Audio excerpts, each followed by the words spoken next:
Con la promulgación de las leyes secundarias de la reforma energética, este día culmina la fase legislativa del importante ciclo reformador que iniciamos el 2 de diciembre de 2012. Este es un momento tan simbólico como trascendente para el país. Los mexicanos debemos sentirnos muy orgullosos porque nuestra democracia ha dado grandes frutos. Gracias a la unidad de propósitos, en meses superamos décadas de inmovilidad. Se han derribado barreras que impedían a México crecer de manera acelerada y sostenida. Por ello, expreso mi mayor reconocimiento a todos los que hicieron esto posible, a dirigentes de las principales fuerzas políticas, a legisladores federales, a diputados locales, a juristas, académicos y especialistas, a integrantes de organizaciones de la sociedad civil, a trabajadores y empresarios y sobre todo a los millones de ciudadanos que directa e indirectamente han respaldado la transformación de México. Bienvenidas y bienvenidos, gracias por estar en este programa, un programa que hemos grabado el día de hoy, 11 de agosto de 2014, un día donde se han promulgado las leyes en materia de reforma energética y petrolera en México, una ceremonia en Palacio Nacional donde Enrique Peña Nieto, los gobernadores y los líderes congresionales pues han hecho el anuncio de una reforma energética que ha cerrado su ciclo legislativo y se ha dado paso a una nueva era, llamémoslo así, el cambio de un paradigma. Se ha abierto de par en par México para la inversión extranjera y nacional en materia petrolera y energética. Y este programa, bueno, pues lo hemos destinado para conversar con el doctor Bruce Bagley. Él es doctor en Ciencias Políticas de la Universidad de California, es profesor también de la Universidad de Miami y especialista en relaciones entre Estados Unidos y Latinoamérica, pues con énfasis en sus trabajos sobre tráfico de drogas y los problemas de seguridad. Y nos pareció importante poder conversar con él en un momento histórico como el que vive México en estos momentos. Gracias, doctor Bagley, por tomar esta comunicación vía satelital para CNN en español. Bienvenido a este programa. Muchas gracias, Carmen. Bueno, resulta que esta conversación la tenemos precisamente en un día como este. ¿Qué reflexión pasa por su cabeza al ver que un país como México pues abre de par en par sus inversiones en materia petrolera cuando tiene también en estos momentos y en los últimos años un fenómeno criminal importante, un crecimiento de los cárteles de las drogas con una presencia internacional muy importante? Un hombre como usted que analiza la política, que analiza los fenómenos de seguridad y de crimen organizado, ¿qué dice en el momento que vive México en estos instantes? Bueno, un primer comentario muy rápido sobre la reforma energética es que es esencial para México. Baja la producción, aumenta la demanda en México. México necesita mayor inversión, mejor tecnología. Ya es el momento de modernizar y reformar el sector energético mexicano, que básicamente no se ha reformado durante décadas.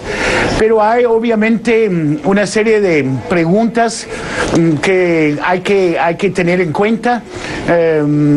Básicamente a mí me parece que es importante que haya más inversión extranjera, pero hay que controlarla bien.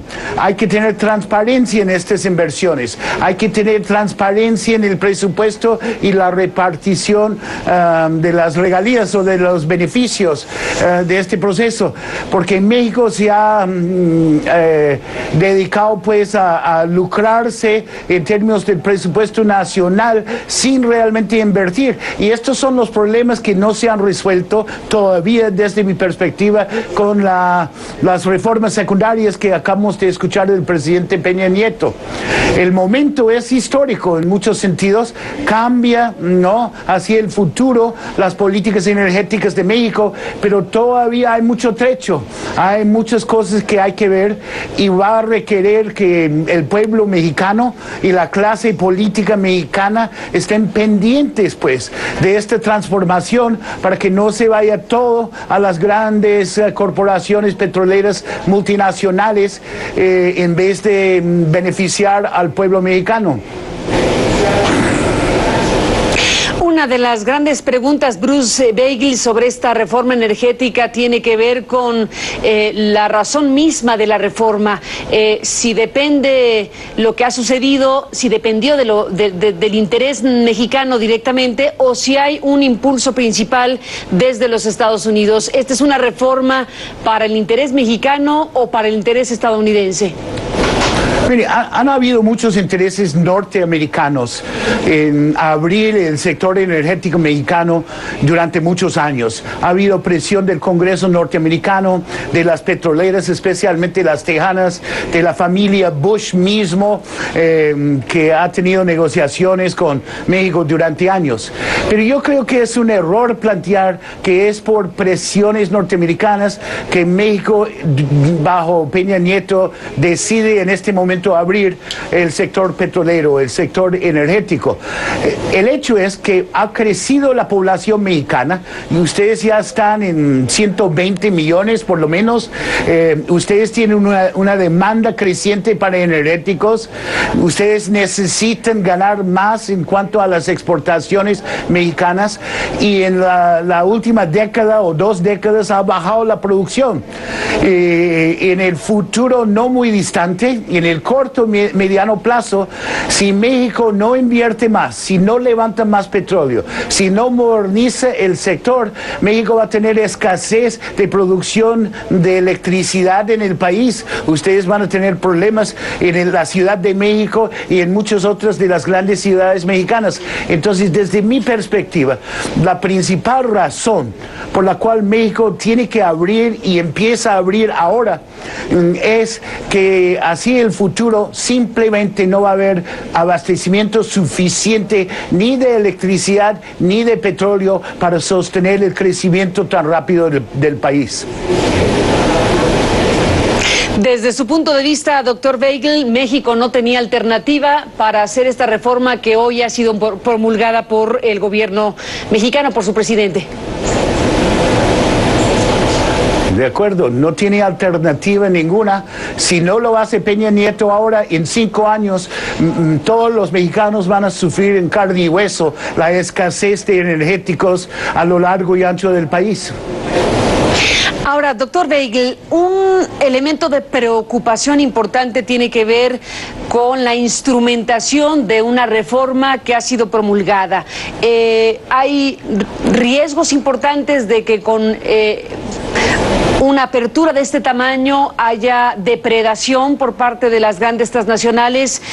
¿Cuáles son las características del sistema mexicano para enfrentar pues lo que podría ser una conducta depredadora de las grandes transnacionales? ¿Hay elementos para frenar algo de esa naturaleza en México? Bueno, yo creo que México realmente todavía tiene un estado bastante débil en cuanto al monitoreo y control de la inversión extranjera y los controles presupuestales en general. Hay una transferencia de la deuda Pemex al Estado federal mexicano. Va a haber una repartición de ganancias, va a haber inversiones grandes y van a acompañarse con presiones de las multinacionales. ¿Está en condiciones México de liderar con estas presiones? Hay que preguntar. Realmente no sabemos porque no lo ha hecho México y en la medida que haya abierto otros mercados, telecomunicaciones en el pasado y otros, no les ha ido muy bien. Los monopolios del señor Slim son una muestra de las posibilidades negativas que podrían presentarse a privatizar por lo menos en parte la inversión en el sector energético. Yo creo que México tiene que desarrollar lograr controles mucho más sofisticados para saber exactamente qué va a pasar con la inversión extranjera y cómo va a ser la repartición de las fabulosas ganancias que van a percibir las multinacionales. Y en otros países en la región, Argentina el año pasado y antepasado tuvieron grandes problemas con Repsol, tuvieron que nacionalizar de nuevo lo que privatizaron hace unos 15 años en términos del sector energético. La tendencia en muchas partes del mundo es hacia contratos de asociación entre el sector privado multinacional y el Estado, pero con un énfasis sobre el Estado y su capacidad de controlar las inversiones. Brasil ha mantenido esa posición. Yo creo que México tiene que estar muy pendiente y francamente no sabemos todavía los detalles para establecer si los controles son suficientes, si la transparencia se mide a la tarea y si la repartición de beneficios va a beneficiar más a las multinacionales o al pueblo mexicano. Estos son los interrogantes que quedan pendientes y yo creo que realmente el desafío no es aprobar la ley, sino ejecutar una ley justa y equitativa en los próximos años. Todo está en veremos. Usted dice hay muchas interrogantes abiertas en este momento, una vez que México ha dado un paso que usted considera un paso que no podía no dar, un paso inevitable. Y la gran pregunta, o una de las grandes preguntas, es ¿a quién va a beneficiar más esta apertura mexicana? ¿A las transnacionales o al pueblo de México? Y usted dice, esa es una de las principales interrogantes. ¿Cómo saber, doctor Beigel, en un futuro mediano, ¿quién salió más beneficiado de todo esto? ¿Qué tiene que pasar en México para saber quién ganó mayoritariamente en esta apertura petrolera mexicana? Bueno, yo creo que lo básico es transparentar estos negocios. El Estado mexicano muchas veces ha sido muy opaco en cuanto al sindicato de Pemex, en cuanto a cómo se financia en términos de su presupuesto nacional. Primero hay que transparentar estos negocios, hay que transparentar también, ¿no?, la transferencia de la deuda de Pemex al fisco federal mexicano. Entonces vamos a ver cómo se manejan estas cosas. Y segundo, tiene que haber rendición de informes, no solo anuales, sino trimestrales durante todos los años, para que el pueblo mexicano pueda percatar si está beneficiándose o no de estas transferencias. Después de todo, esto es el patrimonio nacional, ¿no? Desperdiciarlo a través de inversiones multibillonarias en México que se prestan a los sobornos, a las mordidas, a las desviaciones de recursos, requieren que México esté pendiente, que el pueblo mexicano y la clase política mexicana, no solo el Ejecutivo, sino la clase política mexicana, específicamente el Congreso, exigen rendición de cuentas. De aquí a 3 a 5 años, yo creo que México sí puede saber si hay más inversión, si ha reducido el precio de la gasolina en México en forma sustancial, si hay más generación de electricidad en el país que abarata los costos, ¿no?, para el consumidor mexicano. Y en ese sentido yo creo que las metas son claras, las mediciones son claras, hay que tener los datos necesarios para poder evaluar si se logra el propósito o no. Y esto requiere mayor transparencia en la legislación que tenemos hasta ahora, porque francamente la transparencia hasta el momento no es suficiente. Hace algunos días, doctor Beigel, estuvo en México el gobernador de California, el gobernador Brown, y bueno, lanzó aquello que coincide con lo que usted está diciendo, de que si México no tiene reguladores fuertes, si no tiene controles suficientes para esta apertura histórica en el tema energético, dice, se los van a comer vivos, hablando de las transnacionales. ¿Cómo son, Bruce, las transnacionales? con un Estado débil y cómo son las transnacionales con un Estado que no lo es. Bueno, la experiencia del estado de California, que es mi estado natal y que quiero mucho, ha sido fatal. Si ustedes se acuerdan, hace unos casi 10 años ya, Enron manipuló los mercados energéticos en el estado de California, que les costó billones de dólares a los consumidores californianos y hizo perder el puesto a un gobernador californiano demócrata, Tom Gray.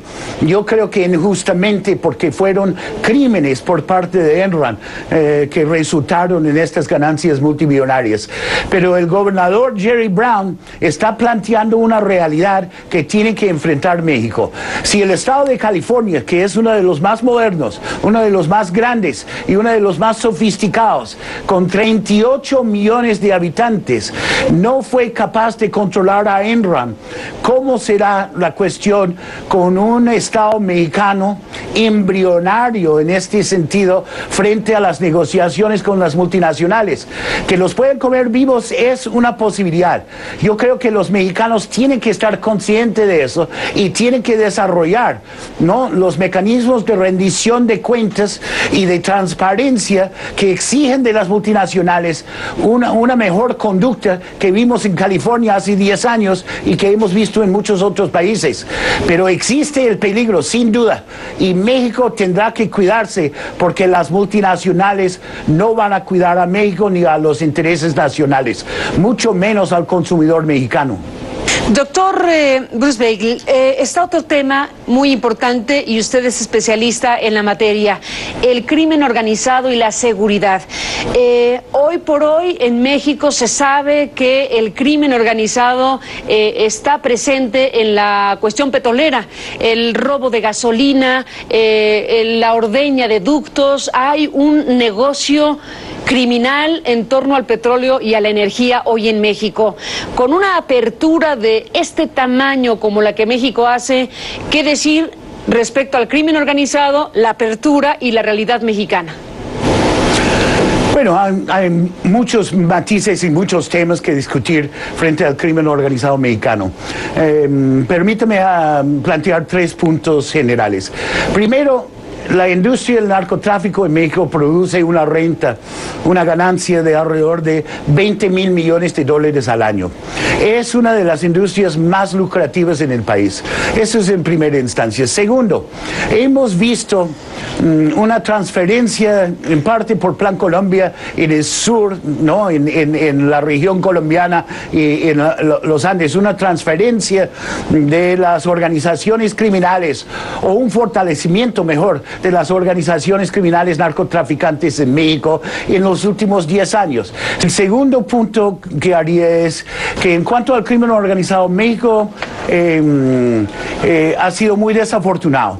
El empuje que recibió el crimen organizado por el Plan Colombia en Colombia hacia México, especialmente al comienzos de la década de 2000, y la transición mexicana durante Fox y más allá hacia la democracia, produjo una situación donde las viejas instituciones del priismo y del Estado mexicano de 71 años de dominación de un solo partido cedían a unas nuevas instituciones más democráticas.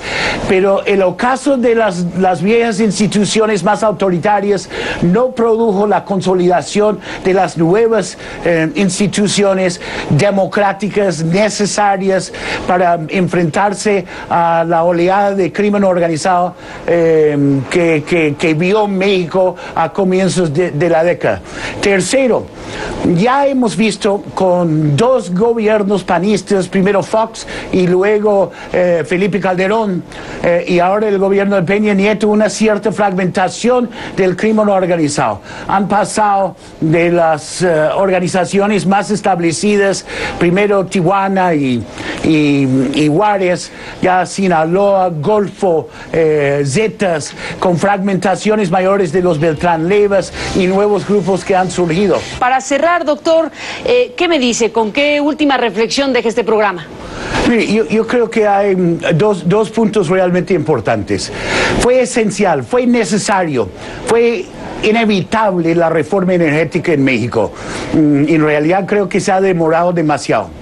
Pero por el otro lado, esta reforma energética, dado todos los intereses creados que hay, tanto internos a México como externos, tiene que proceder muy cuidadosamente, tiene que ser transparente, tiene que rendir cuentas ante el pueblo mexicano, tiene que garantizar que los beneficios no se despilfarran, ¿no? Hacia las empresas transnacionales y multinacionales, sino que lleguen a aterrizar en México en inversiones palpables que beneficien al pueblo mexicano.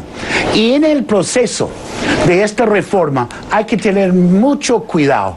México está en un proceso de plena transformación del crimen organizado, de grupos muy concentrados que han sido golpeados, como fue el Chapo Guzmán, como fue Sinaloa, los Zetas, el Golfo y los demás. Ha sido una fragmentación y una proliferación, lo que yo llamo el efecto cucaracho, la dispersión del crimen organizado. Quiere decir que estos grupos cucarachas de mafias, ¿no?, van a buscar entrar en distintas áreas, ¿no?, del crimen. Una de estas áreas que podría ser bastante rentable, ¿no?, para el crimen organizado en México es la apertura del sector energético. Y México tiene que prevenir eso, tiene que tomar medidas, ¿no?, para poder controlar la penetración creciente del crimen organizado en este sector tan atractivo. Es uno de los grandes desafíos que enfrenta México durante los próximos 5 a 10 años. Desafíos importantes, doctor Bruce Bagel, sin duda, y nosotros le agradecemos que haya estado en este programa para comentarlo y para analizarlo. Gracias por estar aquí y nos mantendremos en contacto si nos lo permite. Hasta la próxima y gracias por estar aquí. Muchas gracias, Carmen. Y gracias a usted que nos permitió acompañarlos en esta fecha de 11 de agosto del 2014, día de la promulgación de la reforma energética y el conjunto de preguntas, interrogantes y desafíos que quedan aquí expuestos por nuestro invitado, el doctor Bruce Bagel. Gracias por estar aquí, lo esperamos mañana, pásela bien y buenas noches. Pasamos al tema de la semana porque el día de hoy inició el periodo extraordinario del Congreso de la Unión, donde se discutirá y seguramente se aprobará o aprobarán el PRI, el PAN, el Verde y el PANAL la reforma energética. Una reforma que está siendo criticada por diferentes frentes y diferentes actores porque es opaca, porque permite la impunidad de quienes cometan barbaridades en ese terreno y porque auspicia la corrupción. Son tal vez calificativos muy fuertes, pero ya la mesa, mis colegas de la mesa, agregarán o quitarán o matizarán a estas afirmaciones que en el caso del medio ambiente yo no tengo la menor duda. Es el CIDAC y el CEMBRA, el Centro Mexicano para el Derecho Ambiental, coinciden en que es el foco rojo o es el área crítica de la reforma porque no protege al medio ambiente. Antes bien, crea las condiciones para que se lucre simulando que se protege al medio ambiente porque en octubre del 2013 la senadora Ninfa Salinas, hija del dueño de Televisión Azteca y integrante distinguida de la telebancada y del Verde Ecologista, presentó una iniciativa para crear una agencia de nombre interminable, pero que será la encargada de dar el visto bueno en el tema ambiental.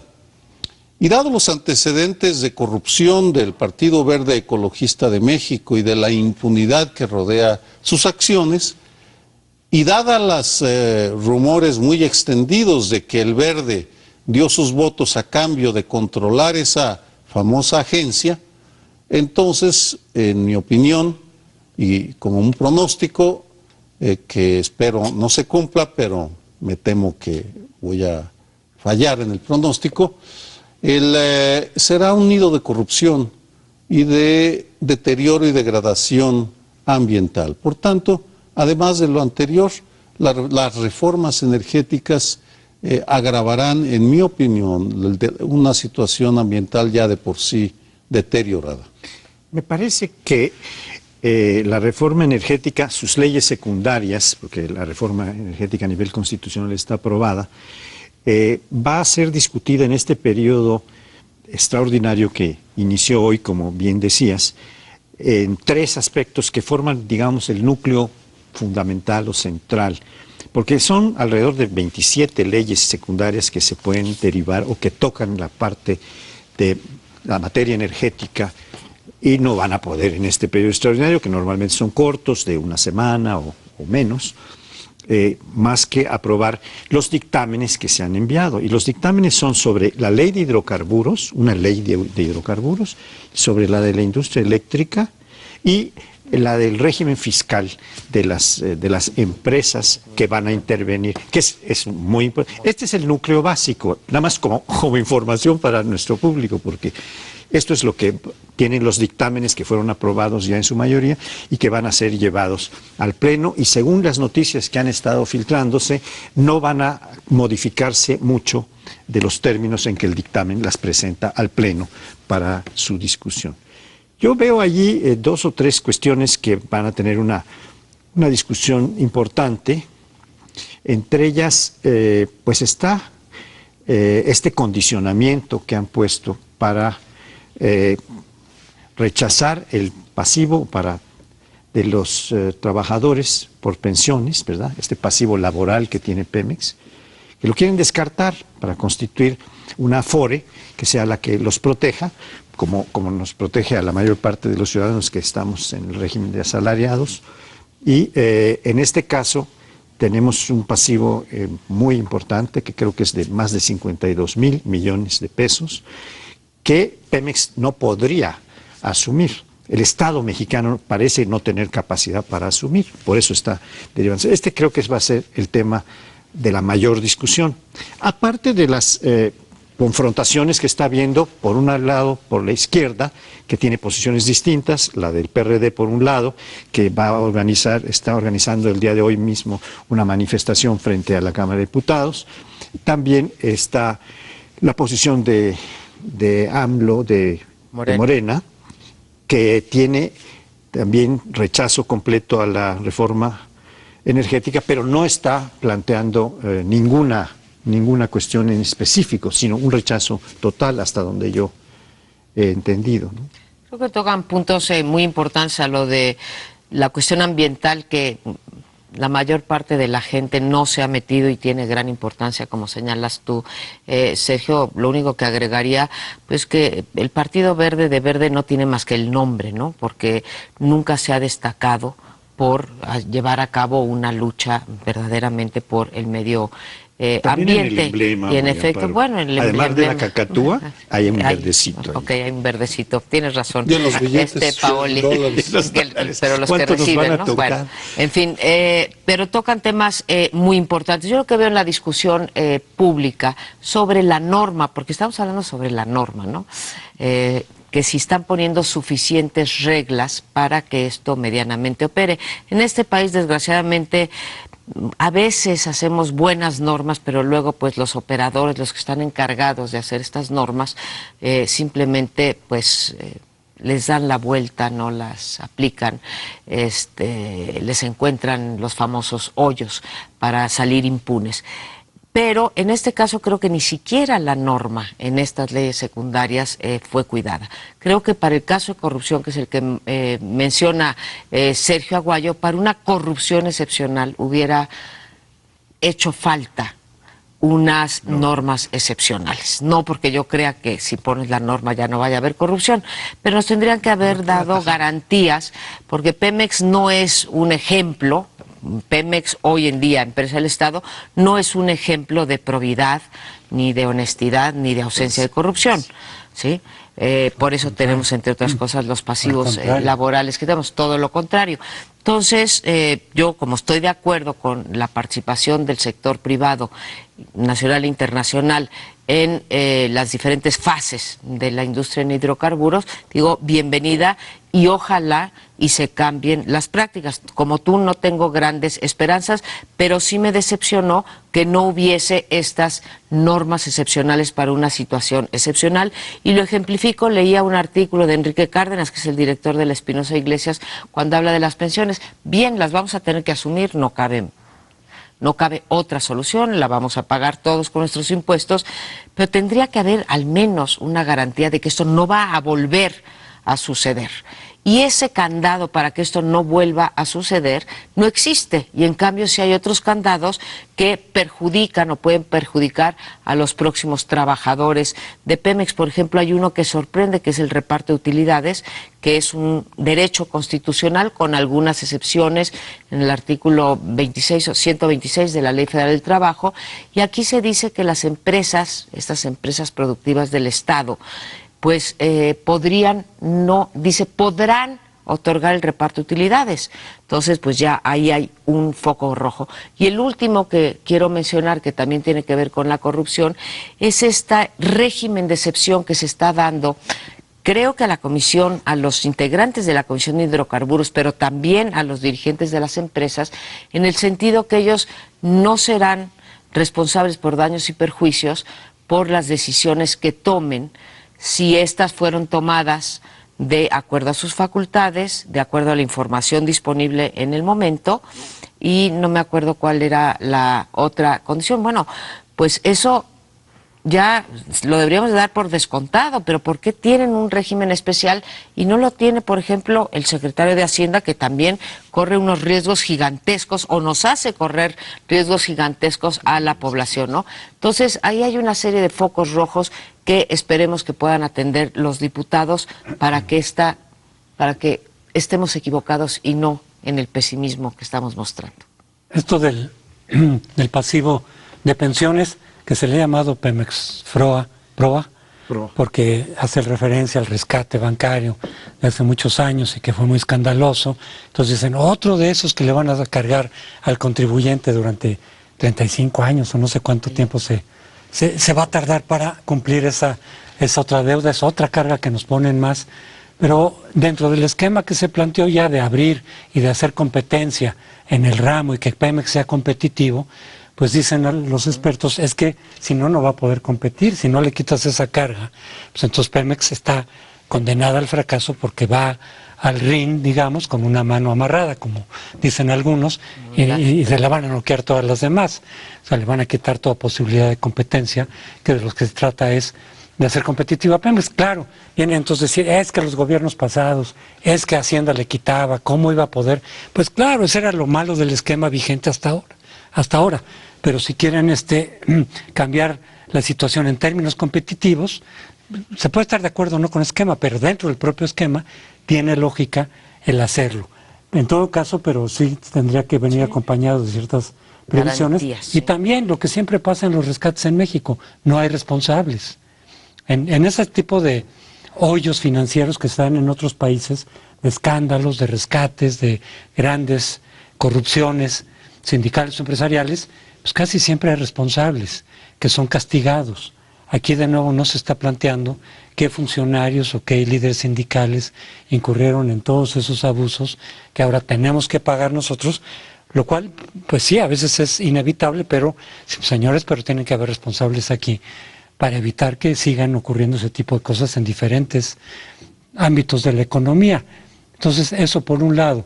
Y por otro, lo de que el condicionamiento, que eso sería en el cambio de las condiciones laborales del sindicato, que ya muchos reaccionaron, y entonces habría que ver a cuáles de los que ya están les afecta o no. Por ejemplo, prolongar la edad de la jubilación, ¿no? Que estos son muy jóvenes, a los 55 años se pueden jubilar, o 30 años de trabajo, me parece, ¿no? Entonces decir, bueno, ok, se tiene que cambiar porque tampoco una empresa viable, competitiva, puede cargar con esas condiciones de trabajo, se tienen que modificar, pero a quienes se les van a aplicar y a quienes ya no se les aplica retroactivamente. Esa es parte de, digamos, del litigio. Algunas aclaraciones, porque me parece importante para ayudarles al auditorio a no tener una opinión. Por supuesto, cada uno de nosotros tiene una perspectiva diferente en algunos aspectos. Aclaro mi posición. Yo también estoy a favor de la inversión privada en la energía, pero siempre y cuando se limpie de corrupción y se asigne responsabilidades antes. Porque el saqueo que han hecho de Pemex y de la Comisión Federal de Electricidad es resultado de la corrupción de grandes o de empresas y funcionarios corruptos. Y del sindicato. Y del sindicato.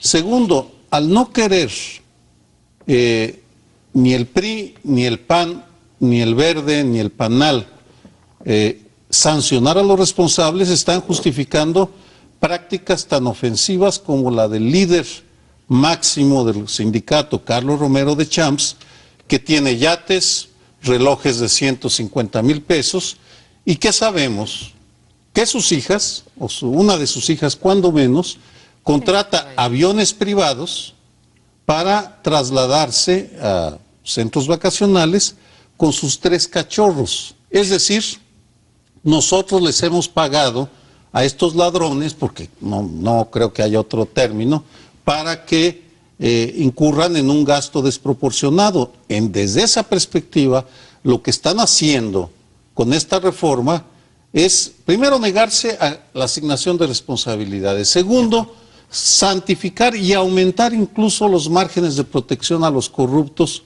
o irresponsables. Y en ese sentido, yo sigo pensando que esta reforma es un monumento a la opacidad, a la impunidad y a la corrupción. Ahora vamos a plantear una interrogante más que una respuesta, porque así está en el ámbito que se está discutiendo, sobre la capacidad o la posibilidad que tiene una consulta que está hecha a partir de lo que señala la Constitución en su capítulo económico para poder derogar la reforma a nivel constitucional. La mayor parte de las legislaciones a nivel internacional no acepta que haya derogaciones vía referenda, sino que solo se admiten, o en el 95% de los casos, para leyes secundarias, que son las que ahora se están discutiendo. Pero la consulta está planteada para derogar la reforma constitucional. Y ahí hay una gran interrogante. Se le ha hecho consultas a la Suprema Corte y no se ha pronunciado la Suprema Corte. Se han estado intentando entregar las firmas que ya se obtuvieron por parte de 2 grupos de la izquierda, Morena por un lado y el PRD por el otro, con el ingeniero Cárdenas a la cabeza, para pedir que se haga esta consulta. Y la tiene que conducir el IFE, el INE ahora el Instituto Nacional Electoral. Pero el INE no ha podido procesar esto porque dice que requiere los criterios que la Corte va a dar, si eso es posible o no es posible, si tiene viabilidad o no. Y la Corte no se ha pronunciado. Entonces hay una gran interrogante. ¿Qué caso tiene estar recogiendo más de 1 millón de firmas, 1.700.000 o algo así, 1.000 firmas, o casi 800, ¿no? 1.800.000 firmas para que esto no se pueda procesar o para que esto no tenga ninguna consecuencia. La interrogante que parece plantearse ¿es esta una jugada política de distracción o de, bueno, muy bien, hagan su consulta? Pero la interrogante en términos jurídicos, tienes toda la razón, ahí está. Creo que el caso de estar recogiendo las firmas es, en efecto, una jugada legítima, político-electoral de cara al 2015, que están manteniendo por un lado Andrés Manuel López Obrador y por otro lado el PRD, que son los 2 puntales de lanza en contra de esto. Tienes razón, Paoli, que la mayor parte de la legislación, si hacemos política comparada, no prevé una consulta popular revocatoria. Lo que sí prevén las constituciones que lo tienen es que cuando se modifican ciertos artículos constitucionales no solamente los tiene que pasar el Congreso, sino que tienen que ir a referéndum entre la población con ciertas reglas para simplemente ser puestas en vigor, y antes de que la no pueden ser puestas en vigor antes de que la población las apruebe, ¿no? Eso hay en España, hay en muchos lugares. El problema es que nuestra consulta popular tiene una serie de candados, no es ni revocatoria, ni tampoco se dice que para que una constitución entre en efecto, una reforma constitucional entre en efecto, debe de llevar la aprobación. En ese sentido, tendremos que esperar y ojalá y la Corte se pronuncie rápidamente, porque la incertidumbre en la política es de las cosas que más conflicto causa. Es mejor saber un sí o un no y que las fuerzas políticas se preparen y la ciudadanía sepamos a qué nos tenemos que enfrentar, a vivir en esta especie de limbo jurídico en donde la última palabra no está dada. No sabemos cómo venga, ha habido juristas muy notables que se pronuncian en un sentido y otros en otro, pero creo que sería importante exhortar a la Corte para que de una vez se pronunciara y entonces pues el PRD y Morena vean qué otro curso de acción encuentran y los que están de acuerdo en la consulta popular pues decidan qué curso de acción van a tomar ellos también. Hay aspectos fundamentales que están en juego. La primera pregunta es ¿qué tan representativo es el Congreso y algunas de sus decisiones de la voluntad de la sociedad? Porque la mayoría de las encuestas de opinión estaban en contra de que se aprobara una reforma por la corrupción de Pemex. Vamos, el factor corrupción... No ¿por qué no? Bueno, están encuestas de opinión que son claras, que muestran que hay una enorme preocupación por la corrupción que hay en Pemex. Ese aspecto fue ignorado, como argumentamos en el bloque pasado, y por tanto, aquí la pregunta es hasta qué punto el Congreso de la Unión está actuando, no legalmente, legítimamente. Segundo punto, fundamental, que tiene que ver no solo con los partidos, sino también con algo más fundamental. ¿Hasta qué punto la izquierda en su conjunto está recogiendo este malestar al que yo comparto? Estoy harto de tanta corrupción. Cuando uno observa esa absurda división de Morena y el PRD en un tema en el cual deberían estar unidos. De acuerdo. Ese es un segundo punto que no es solo el Congreso, sino que son las fuerzas de izquierda que se oponen.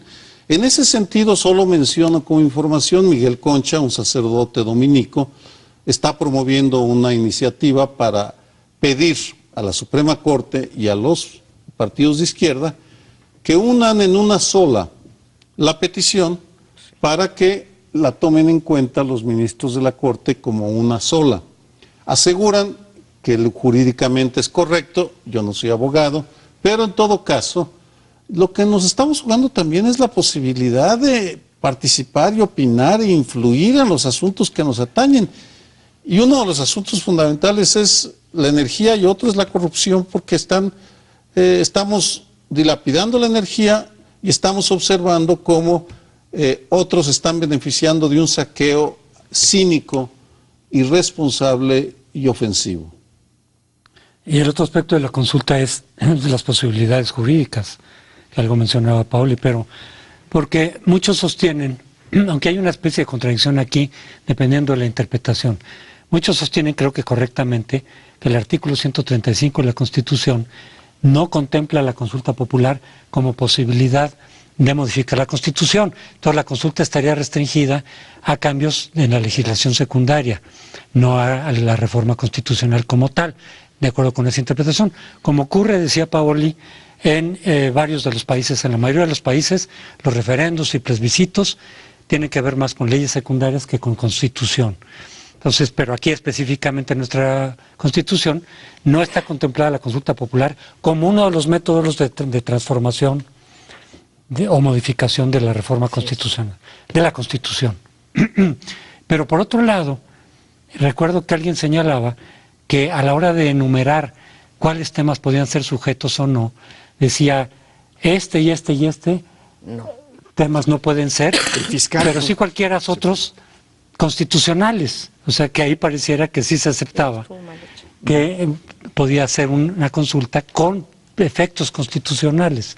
Entonces ahí tendrá la Corte que ver qué prevalece de acuerdo al espíritu, en fin, no sé, el tipo de, ¿cómo le llaman? Interpretación sistemática, ¿no? Para que ante una posible contradicción digan, bueno, pero el espíritu va por este sentido, o lo que balancea. Pero sí, ahí hay una... Es una interrogante muy fuerte la que se presenta con esta posibilidad de la consulta, sobre todo porque está en plena acción la recoja de firmas, que son cerca de 2 millones de firmas, y bueno, son las dos fuerzas de izquierda las que lo están haciendo, cada una por su lado. Entonces, bueno, es interesante el planteamiento que hace don Miguel Concha, muy estimadísimo don Miguel Concha, de ponerlas juntas porque se trata de la misma materia. Esto es lo que se llama en términos generales cuando se atraen casos para que se juzguen en un mismo sentido porque tienen un mismo objetivo, un mismo objeto, ¿no? Que es el de derogar o no la reforma constitucional. Pero bueno, el otro aspecto no es jurídico, el otro aspecto ya lo tocaron ustedes, pero creo que vale la pena plantearlo, es político. Si tiene o no resultados o consecuencias jurídicas esta consulta, sí va a tener, eso sí no tenemos duda, algún tipo, no sé cuál, pero algún tipo de repercusión política para las elecciones del 2015, que ya son las que están a la puerta. Estas elecciones van a empezar su proceso en octubre de este año. De tal manera que estamos en presencia de un movimiento y de un debate que se está dando con manifestaciones, con la posibilidad de la consulta, etcétera, pero que tiene como destino obtener más votos de los que estén en contra de esto. ¿Para cuál de las dos fuerzas de izquierda? Eso sí no lo van a poder poner juntos, aunque el padre don Miguel Concha lo pida, porque cada partido tiene que ir separadamente a estas elecciones, ¿no? Yo quiero referirme a un punto que daba Sergio, que tienes la razón, cuando en las encuestas que se han hecho, tanto telefónicas como de vivienda, como sondeos, hay un mayor rechazo que aprobación a la reforma energética. Es muy difícil, creo que lo hemos discutido, Sergio, que es muy difícil hablar, o sea, poner en una sola pregunta toda la complejidad de la reforma. Tú mismo en el bloque anterior decías, yo también estoy de acuerdo en que entre el capital privado, pero bajo ciertas condiciones. Bajo estas que están planteando no estoy de acuerdo, ¿no? Entonces es muy difícil.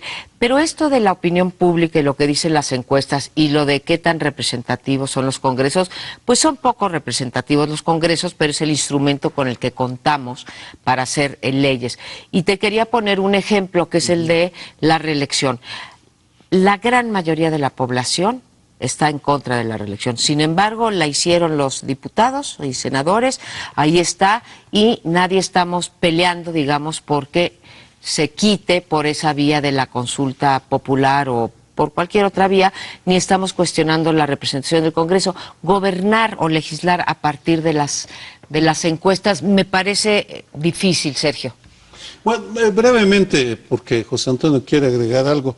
El problema, María Amparo, es que hay N cantidad de indicadores de la gigantesca brecha que hay entre la ciudadanía y quienes dicen representarnos. Yo me siento totalmente alienado, en el sentido de ajeno, distante. Sí. No, ni les creo, ni me siento representado por quienes están ahora en el Congreso. Ninguno. Pero ahí está de nuevo la contradicción que hemos señalado varias veces. La representación formal es de 63%. Luego de ese 63%, muy pocos se sienten representados, pero al dar su voto están dándole la representación a los partidos. Si no te sientes representado, no votes por ellos, porque al votar le estás dando la representación formal, le estás dando el permiso para que legítimamente tomen estas decisiones. Luego te pueden gustar o no gustar, pero tú ya les diste el permiso para que lo hagan.